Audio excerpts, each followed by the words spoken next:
આજનું આ દ્રશ્ય જોઈને મને કંઈક આમ મજા આવી ગઈ. હા, અને ઊંધા માથે મારો છોકરો રડે છે. અહીંયા ક્યાં બેઠો બેટા? પેલા ઉપર બેસ ને, ટેબલ ઉપર બેસ. આ ઊંધી માથે કરીને ક્યાં ભણવાની જરૂર છે? તને ગમે? ઓકે. બધાને આજના જય શ્રી કૃષ્ણ, જય સ્વામિનારાયણ. આજે મંડે છે, પણ હું આજે વહેલા ઘરે આવી ગઈ છું અને આજે મારે બનાવવું છે એકદમ મસ્ત મજાનું જે વસ્તુ બનાવવાની છે ને. હું સવારમાં થોડી પ્રિપરેશન કરીને ગઈ છું. હું બ્લોગિંગ સ્ટાર્ટ નહોતું કર્યું, પણ યસ, હું મારી રીતે રેડી કરીને ગઈ હતી. જો સાબુદાણા પલાળીને ગઈ છું. મારે બનાવવા છે સાબુદાણાના પાપડ, જે મારી પાસે છે નહીં અહીંયા, તો મેં કીધું કે થોડાક બનાવી દઉં. હું આમે સાબુદાણાના પાપડ અને સાબુદાણાની ચકરી, જે વસ્તુ અહીંયા બનતી હોય ને હું ટ્રાય કરું કે ઇન્ડિયાથી ના મંગાવું. ઓબ્વિયસલી બધાને તકલીફ પડે બનાવવાનું હોય એટલે. આપણે અહીંયા બિઝી હોઈએ એમ એ લોકો બધા બિઝી જ હોય, તો ટ્રાય કરું કે હું મારી જાતે અહીંયા જ બનાવી લઉં. અહીંયા થોડાક આપણે વધારે બિઝી હોઈએ, પણ ઇટ્સ ઓકે. વાવ, અને મારું કન્ઝર્વેટિવ દીવમ જલ્દી અહીંયા આવતો. હીટિંગ ના ચાલુ હોય, એટલું ગરમ છે. મારે તો પહેલાં તો છે ને અહીંયા બધું થોડું ક્લીન કરવું પડશે, કારણ કે કપડાં ને બધું સુકાઈ જાય. ગરમ છે ને, ગમે એવું છે ગરમ, એકદમ મસ્ત. એટલે મારા પાપડ તો અહીં બહુ કે સરસ સુકાઈ જવા જોઈએ. પાછળ જો આમાં તો મને પરેંગ બનાવવા ના દે, એમને ના ગમે. પાછળ આપણે બનાવીએ ને માટીને એવું બોલે ને તો એ બોલે, એટલે અને પછી નક્કી નહીં ખાય નહીં. એટલે મેં એના કરતાં આમાં જ બનાવું ને અંદર. પેલું જોયું હોય ને એનું ઝેર હોય. બાકી ઇન્ડિયામાં બનાવતા હોય શોપવાળી એવી રીતે જ બનાવતા હોય ને. ચાલો તો મારું અભિયાન સ્ટાર્ટ કરી દઉં. હે, ખાઈશ કેક? શું ખાઈશ? મેલન ખાઈ ગયો આખું? ડેડી કહેતા હતા કે દેવામને તો મજા પડી હતી.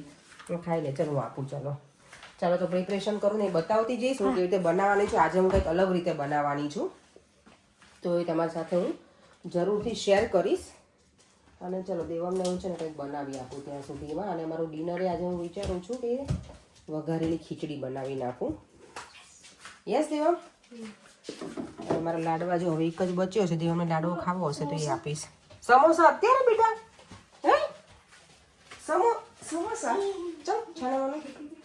ફ્રીઝર ખોલ્યું નહીં, સમોસા જોયા નહીં ભાઈ. આટલા સાબુદાણા છે ને આવી રીતે હું ક્રશ કરી નાખીશ, અને પછી પેલા જે પલાળેલા છે ને એની અંદર હું મિક્સ કરી દેવાની છું. નોર્મલી હું સાબુદાણાના પાપડ એવી રીતે બનાવું કે પલાળેલા હોય સાબુદાણા, એમાં ખાલી લીલા મરચાંની પેસ્ટ નાખું, આખું જીરું, એટલે એને થોડું કચરું ખાંડી, મીઠું અને સાબુદાણા એ જ હોય, અને એને ગેસ ઉપર ચાલુ રાખી અને બરાબર એને ટ્રાન્સફરન્ટ થાય ને ત્યાં સુધી એને પકાવવાના સાબુદાણા. પણ આ વખતે હું કંઈક અલગ રીતે બનાવવાની છું. આમાં હું બટેકા પણ યુઝ કરવાની છું સાબુદાણાના પાપડમાં. તો એ કંઈક નવી રેસીપી થઈ જશે તમારા લોકો માટે અને અમારા માટે પણ. હું ફર્સ્ટ ટાઈમ બનાવવાની છું, તો મજા આવશે. અને પછી બની જશે ને પછી ઓનેસ્ટ રિવ્યૂ આપીશ જ્યારે હું ફ્રાય કરીશ ને, અને પછી ખાઈશું એટલે આઈડિયા આવશે કે કેવા બને છે. પાપડ બનાવવાની જો ફૂલ પ્રિપરેશન મેં કરી નાખી છે, એકદમ સરસ છે ને. મેં બ્રૂમ ને મોગ ને બધું કરી નાખ્યું છે. હવે આપણે અહીંયા કંતાન પાથરી દઈએ પ્લાસ્ટિકનું. અત્યારે જો બહાર કેટલો તડકો છે, 6:15 થયા છે ને, તો એ કેટલું મસ્ત વેધર છે ને. એટલે આ વેધરમાં તો પાપડ સરસ સુકાઈ જશે મારા.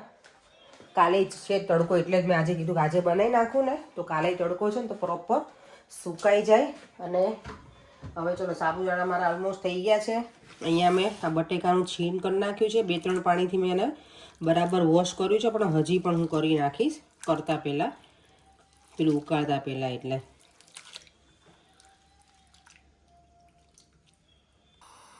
તો મેં સાબુદાણા નાખી દીધા છે આવી રીતે.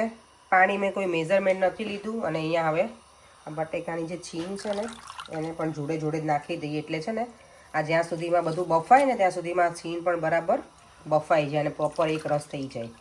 બહુ નથી નાખે. મેં નાના છે ને 3 બટેકા લીધા છે. સાબુદાણાની મને ક્વોન્ટિટી તો નહીં ખબર, 1.5 કિલોનું પેકિંગ હતું ને એમાંથી મેં લીધા જ મારી રીતે. અને લીલા મરચાંની પેસ્ટ નાખી દીધી છે, અને હું થોડુંક જીરું પણ નાખીશ અને મીઠું.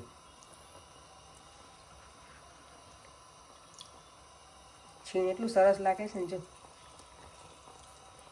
પેલું છીણ મને યાદ આવી ગયું. મને આનું ખીચું બહુ ગમે, એટલે આ તો ખાવામાં આવશે જ. કેટલા ટાઈમ પછી અમે ખાઈશું આ.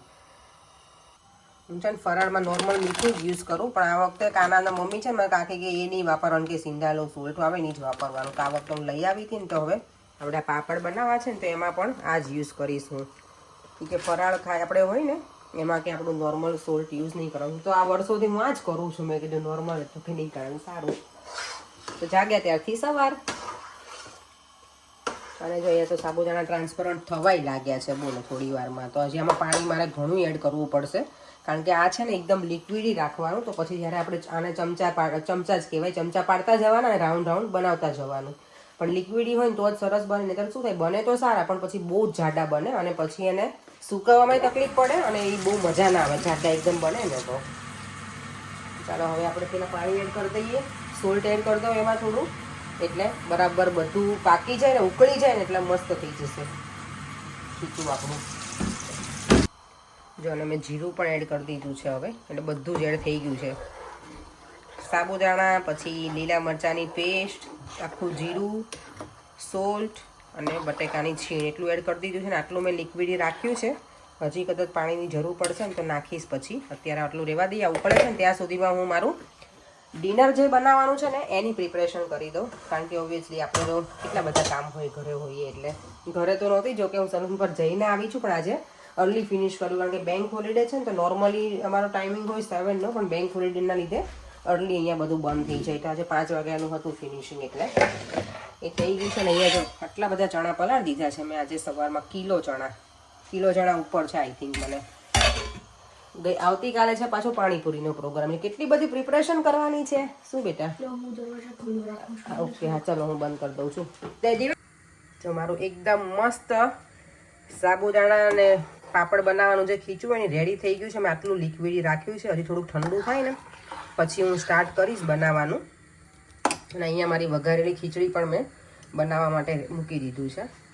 દેવમ ગયો છે સામે રમવા એના ફ્રેન્ડ સાથે, અને અહીંયા જો મારું સેટઅપ મસ્ત રેડી થઈ ગયા. મને એટલું કામમાં આવી ગયું ને, મારે જે આમાં મેટ્રેસ આવી હતી ને એનું છે, પણ સરસ મેં આખું ક્લીન કરી નાખ્યું છે. બાય ધ વે વોશ કરી નાખ્યું છે, એમને નથી યુઝ કરતી હું. અને ઘણા લોકો મને એવું કહે છે કે પ્લાસ્ટિક યુઝ ના કરાય, પણ સાબુદાણાની વસ્તુ એવી છે કે મારી પાસે સાડીને એવું છે, મારા સાસુએ મોકલેલું છે, પણ એમાં આ સાબુદાણાના પાપડ ને એવું ના બને. બટેકાની વેફર હોય ને તો થઈ જાય, ચોખાના પાપડ હોય તો થઈ જાય, પણ સાબુદાણાના પાપડ અને સાબુદાણાના જે ગાંઠિયા બનાવે ને એ વસ્તુ એવી છે કે એને પ્લાસ્ટિકમાં જ સૂકવવી પડે તો જ સરખી સુકાય, અને તે પછી નીકળે પણ નહીં બરાબર. એટલે ચાલો તો હવે દેવમભાઈ શું કરે છે જોઈ લઈએ. અહીંયા સામે ડોર ઓપન કરીને એ તો રમતો જ હશે. ને અહીંયા જો પર એમ કે કારમાંથી ગણપતિ દાદાને લઈને અહીંયા મૂકી દીધા છે. રેડી થઈ ગયું છે. હવે આપણે પાપડ બનાવવાનું સ્ટાર્ટ કરી દઈએ. થોડું હવે ગરમ છે, હવે 2 જગ્યાએ અલગ અલગ લઈ લીધું છે, એટલે બહુ ગરમ ના રહે. અને આને ખાલી બસ આમ ચમચા જ પાડવાના હોય, આપણે રાઉન્ડ રાઉન્ડ ફેરવી દેવાના બસ, એટલે પાપડ રેડી. ગણપતિ બાપા સારા જ બનશે. મેં સોલ્ટ થોડુંક ઓછું નાખ્યું છે આ વખતે, તો મારો હાથ છે ને મીઠામાં થોડો વધારે પડતો છે. બસ આમાં કંઈ છે નહીં બહુ રોકેટ સાયન્સ, આવી રીતે જ કરવાના છે, કારણ કે તળાઈ જાય પછી આપણે તો કટકા જ કરીને ખાવાના હોય. એકદમ મસ્ત મસ્ત બને છે. અને આ સાબુદાણા પાપડનું જે ખીચું હોય એ કોને ગમે કહેજો મને. ઘણા હશે મારી જેવા, મને તો બહુ જ ભાવે આ. અને એમાં છેલ્લે જે વધ્યું હોય ને તો ખાવાની બહુ જ મજા આવે. આનો રાઉન્ડ નહીં પડતો, થોડું વધારે લિક્વિડ છે ને એટલે, પણ ચાલી જશે. સુકાઈ જશે ને એટલે દેખાશે પછી રાઉન્ડ શેપમાં જ. આપણે બહાર સુકવે એના કરતાં ઘરની અંદર સારું. જો માટી ના ઉડે કે નહીં કંઈ પવનની ઝંઝટ, ક્યારેક બહુ પવન હોય ને તો પણ પછી આ બધી વસ્તુ કેવું કે લેવું પડે અંદર, ને આને લેવું એટલું ઇઝી ના હોય. એટલે ઘરમાં જ બને છે ને તો સારું છે મારા અંદર જ, ને કંઈ આપણને નડે પણ નહીં. આમાં કંઈ બહુ મોટી મહેનત નથી, એટલે સારું ફટાફટ થઈ જશે હમણાં.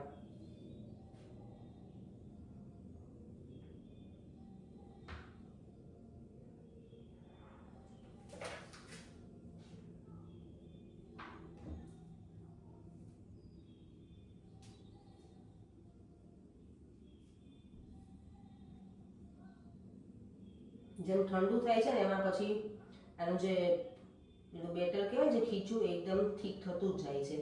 ત્યારે તમારે શેપની થોડીક જરૂર પડે પછી, ને ત્યારે વધારે જાડા થઈ જાય પાપડ, એટલે ત્યારે આવી રીતે કરતા રહેવાનું એટલે પ્રોપર થઈ જાય. પાપડ એકદમ મસ્ત બનાવી નાખ્યા છે. હવે આને સુકાવા દેવાના છે. એટલે સરસ લાગે છે ક્યુમાં એકદમ. અમુક ક્યાંક વધારે ચીપકી ગયા છે પણ ચાલે હવે. જવાનું મસ્ત મજાનો જે ડિનર છે સિમ્પલ, વઘારેલી ખીચડી અને દહીં હે ને પરે.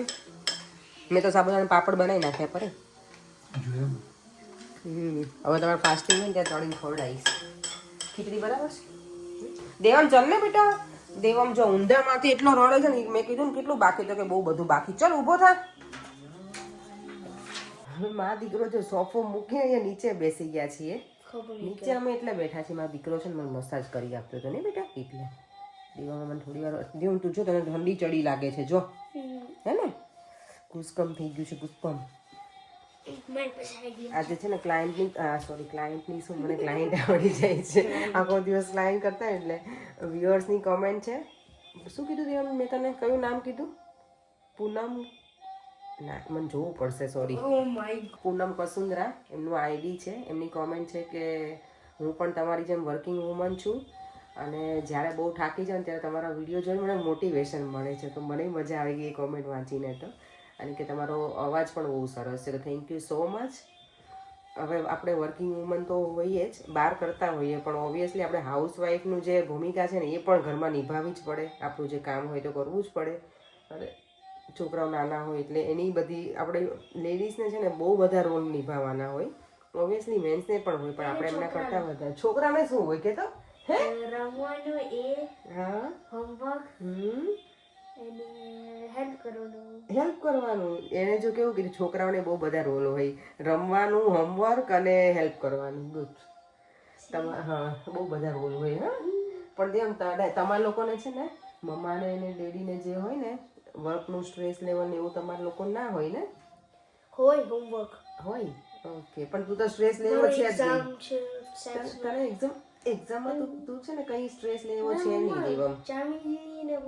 હા, ચારની દીદી હવે લઈ છે બેટા. હવે એને વધારે હાર્ડ આવે ને એટલે એને લઈને. તને બી તો દેવામને ભણવાનું સ્ટ્રેસ છે જેવું કહે છે. આફ્ટર 11 પ્લસ પછી મારો માર્ક્સ નું એ સ્ટ્રેસ. આફ્ટર માર્ક્સ પછી સેટ્સ નું પ્રેપરેશન, પછી સેટ્સ નું, પછી year 7 નું પ્રેપરેશન, પછી આફ્ટર year 7 નું જરા આવે, પછી માં હોમવર્ક નું સ્ટ્રેસ. આફ્ટર ધેટ કેટલું એને સ્ટ્રેસ છે. year 8 નું સ્ટ્રેસ, પછી year 9, year 10, year 11, year 12. Okay, હા બસ. ચાલો હવે આપણે એ સાથે છે ને વિડીયોનો એન્ડ કરી દઈએ. હવે પાપડ છે ને અમે બનાવ્યા છે ને બહાર, તો એ તો હું અત્યારે જોયા ખરી, અને અમે 2-3 પાપડ તો પાછા ખાઈ પણ લીધા નહીં. ચાલો એ સાથે આપણે વિડીયોને એન્ડ કરી દઈએ. ફરીથી મળીશું કાલે નવા વિડીયો સાથે. શું પ્લીઝ મને નાઇટમાં ના આવે કે મને એટલું બધું હોમવર્ક ના આવે. ચાલો ફરીથી મળીશું કાલે નવા વિડીયો સાથે. Bye bye. જય શ્રી કૃષ્ણ, જય સ્વામિનારાયણ. અને મારા જે સાબુદાણાના પાપડ છે ને એની રેસીપી તમને કેવી લાગી એ મને કહેજો. બાય.